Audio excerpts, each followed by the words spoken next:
So what we do start seeing pop up is these two Americas, all right? And the booming economic growth since World War II is one part of America, and that's the wealthy part that we see. And then we believe that poverty would soon be eradicated because, right, everyone has jobs, everyone has money, everyone has wealth. That's not so true. You can't just fix that overnight in some of these areas. Most of the public ignored the existence of poverty in the United States. They didn't think it was there. They're like, it's not my problem. It's not actually a thing that exists. When it was really a very real thing. You can see it everywhere. But what does the United States do? We hide it extremely well. We try and hide poverty because we don't want the outside world to see the impoverished part of the United States. It makes us look weak. It doesn't make us look as strong as other countries. Most of the public ignored the existence of poverty in the United States. And social activist Michael Harrington wrote a book called The Two Americas.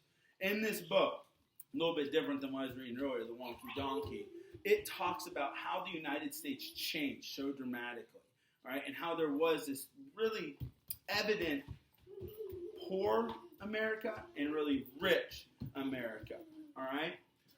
It showed how far-reaching poverty stretched in the country. It's not just something that's hidden. It's all over, okay? And it's a real wake-up call for everyone that's involved. Hey, will you get my charger? My computer's about to die. Talking to my wife real quick.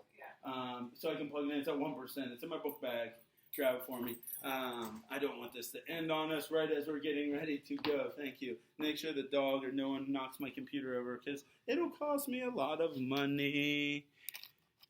Stretch, stretch, stretch. Okay, that didn't work. It's all right. I'll make it work on the fly. Boom, boom, boom. Simple adjustment. And we're back. How about that? Saved it at 1%. I'm pretty good at what I do.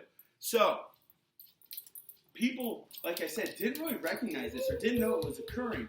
So all of a sudden they're reading his book and they're like, there's that many people that are struggling in the United States? And it's really kind of scary to a lot of people. But for most of you, you guys understand this. You know this. You've talked about, you've seen it before. You may have experienced it in some way, whether driving through a city or in a certain area of the United States where poverty is a really big problem. So different ways of defining poverty, okay? Poverty can mean a lack of means, whether that's money or material goods, all right? Being below, the poverty line means you don't make enough to live off of, right? That'd be minimum wage, where people are struggling. Americans felt poverty to be as much a moral condition as an economic. People think they brought it on themselves. Like, what did I do? I did something wrong, hence why I'm in this situation, all right? People don't look at it and say, well, the economy's bad, or we're in a recession. They just think, man, I screwed up somehow. I did something that is hurting me as a person, and it's also hurting my family. And so that upset a lot of people because they really didn't understand how poverty worked or how it was defined.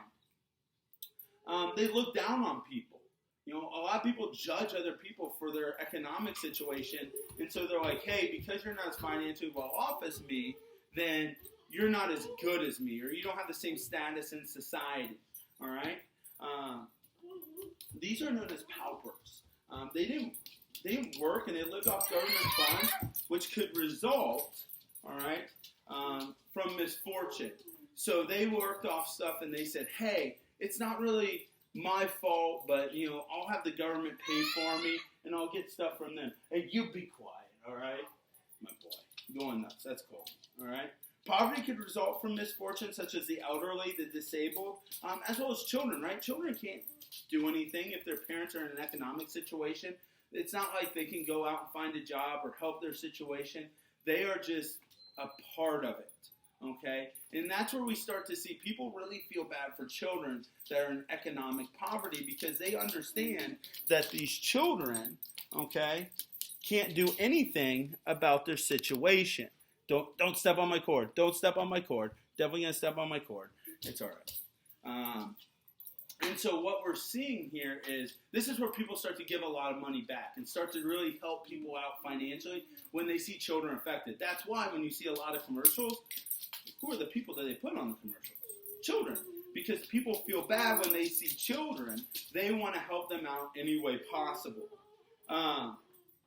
They realize that most poor people did work, but their wages are simply too low. So think about people that maybe have jobs that they're only receiving minimum wage. They have jobs. They're trying to benefit themselves and their family.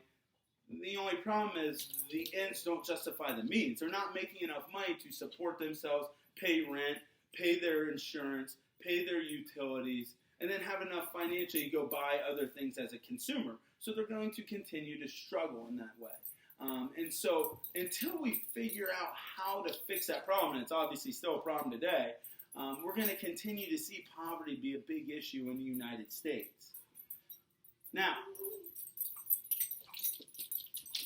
the work of the poor had more respectable place in society because if you were, maybe living below poverty line, but yet you held a job, people felt good for you and they wanted to help you because they looked at you and they said, hey, that person's trying at least. They're not just asking the government for assistance, and so people respected them a lot more. We started defining poverty as a lack of means or a lack of income, and the poverty line starts to refer to the minimum amount of income one would need to meet basic needs. All right. So if you don't make enough to meet the basic needs of you or your family, then you're impoverished. Okay. We proposed a poverty line of $2,000 per year for families of all sizes. It's not just if you're by yourself or you have a family of four. If you don't make more than $2,000, then you're impoverished, and there's nothing we can do about that. And you got to think back into the 1920s. $2,500 a month or a year, would be enough to live off of comfortably. So look how much inflation has changed in 25 years, 15 years, when we get into the 1950s. Obviously, $2,000 a year isn't enough anymore, and that's because so many people are working. The government began to adjust the amount based on family size once they realized poverty is not just a one-size-fits-all issue. If you're single and taking care of only yourself, yeah, maybe you only need a certain amount of money to survive. But if you have kids and you have a family to take care of, yeah, you need a little bit more. There's more means that you'll need to help everyone when it comes to providing for them. All right? Now, that is the last slide for video lecture 3 that I have today. And I want to make it kind of short today. A lot of this stuff, hopefully, you already know or you just need refreshing on. But I want to give you more time to work on your primary source activity for today. I also want to make sure I'm going to be checking up and making sure you guys are getting through your reading questions and vocab. I will get that vocab done soon. Wednesday, you have your quiz. It'll open up at midnight and close at 11:59. Remember, all 32 are on it, but there's no time limit. So you can take it for 12 straight hours. I don't care. It's just making sure you understand what the terms are. So you'll go on to Canvas. You'll click on quizzes. You'll find it. It'll say Unit 14 vocab quiz. Go ahead and take that, and we'll get rolling through this unit. Again, sorry for some of the distractions. I know got a little craziness going on here, but we'll make do, right? That's what we do. We get better. From me to you guys, I hope everyone's having a great Monday. Everyone's off to a great start to the week, getting after it. You guys continue to work, stay healthy, stay safe. Counting down the days till spring break and we get back together in the classroom. But until then, go ahead and if you want to, you can comment. You can send me an email. Remember, my office hours are 8 to 11. Go ahead and get with me. I'll help you out as best as I can. Also, start shooting me your questions you want on that Q&A for Friday's video lecture. Can't wait for that. I think it'll be exciting. I think you have some pretty good questions. I'll have my usuals. Some people from second period will probably ask, what are the writing questions I have to study and things like that. So, make sure they are specific. Don't be too broad because if they're broad, I won't know how to answer them. But I want to help you guys as much as I can leading up to a writing assessment. I will put up probably a few discussion board questions coming up that I want you guys to reply to. Think of those as quick writes. So it'll give you a little topic. You guys just give me a response, just so I can kind of check in, see how you guys are doing, make sure you guys have watched some of the videos and things like that. All right. Again, if you see me out running around town, yell, wave, say hi. Can't wait to get back in the classroom teaching you guys. I'm excited. Hopefully everyone's doing well, and I'll see you guys hopefully soon. So thanks for tuning in for video lecture 3. All right.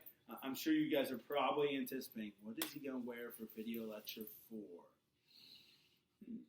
Do I go really classy, casual? I don't know. Let's see. But the 1950s will continue, and I can't wait to get there with you guys. So have a great day. I'll see you. Go Pacers.